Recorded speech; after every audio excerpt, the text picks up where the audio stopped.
Sobat Smart, Assalamualaikum warahmatullahi wabarakatuh. Kami dari kelompok 4. Pada kali ini kami akan membahas materi tentang fungsi dan manfaat media pembelajaran. Sebelum kami menjelaskan fungsi dan manfaat media pembelajaran, alangkah baiknya kita lebih dulu mengetahui apa itu pengertian media pembelajaran. Secara sederhana, media pembelajaran adalah alat-alat bantu yang digunakan untuk menunjang pelaksanaan proses belajar mengajar, mulai dari buku sampai penggunaan perangkat elektronik di kelas. Pengertian media pembelajaran adalah media yang digunakan untuk membantu merangsang pikiran, perasaan, kemampuan, dan perhatian siswa dalam proses belajar mengajar di kelas. Media tersebut dapat berupa alat ataupun bahan mengajar. Dalam pengertian lain, media pembelajaran adalah bahan, alat, atau segala sumber daya yang digunakan dalam proses penyampaian informasi guru kepada murid, baik berbentuk fisik ataupun piranti lunak. Kemudian, pengertian media pembelajaran menurut para ahli. Yang pertama, menurut Haji Malik, pengertian media pembelajaran adalah segala sesuatu yang dapat digunakan untuk menyalurkan pesan sehingga dapat merangsang perhatian, minat, pikiran, dan perasaan. Kemudian, yang kedua, menurut Gerlach dan Eli, media belajar merupakan alat-alat grafis, fotografis, atau elektronis untuk menangkap, memproses, dan menyusun kembali informasi visual atau verbal.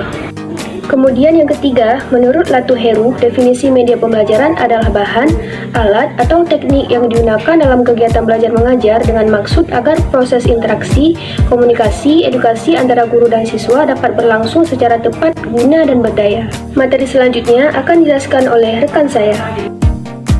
Media pembelajaran mempunyai beragam fungsi. Secara definisi, fungsi-fungsi tersebut terkadang berbeda, semuanya tergantung siapa ahli yang menjabarkannya. Yang pertama, fungsi media pembelajaran menurut para ahli yaitu Levy dan Len. Terbagi 4, yaitu yang pertama, fungsi atensi. Fungsi atensi ini adalah untuk menarik perhatian siswa agar lebih berkonsentrasi atau memusatkan pada isi materi pelajaran. Yang kedua, fungsi afektif. Fungsi afektif ini adalah kenyamanan bagi siswa ketika belajar atau membaca.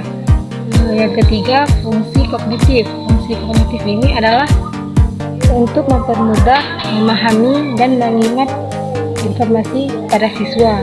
Yang keempat, ada fungsi kompensatoris. Fungsi kompensatoris ini adalah untuk membantu siswa yang lemah atau lambat menerima pelajaran yang disajikan secara verbal atau teks. Yang kedua, ada fungsi media pembelajaran menurut secara umum, terbagi 6.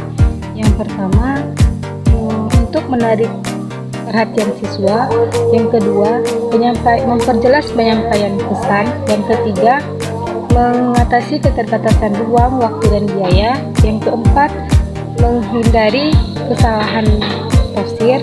Yang kelima, mengakomodasi perbedaan tipe gaya belajar siswa. Yang keenam, untuk mencapai tujuan pembelajaran secara efektif.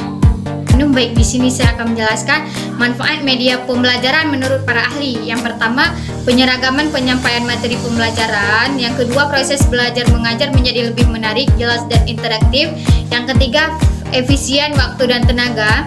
Yang keempat, memungkinkan kegiatan mengajar yang fleksibel atau dapat dilakukan di mana saja.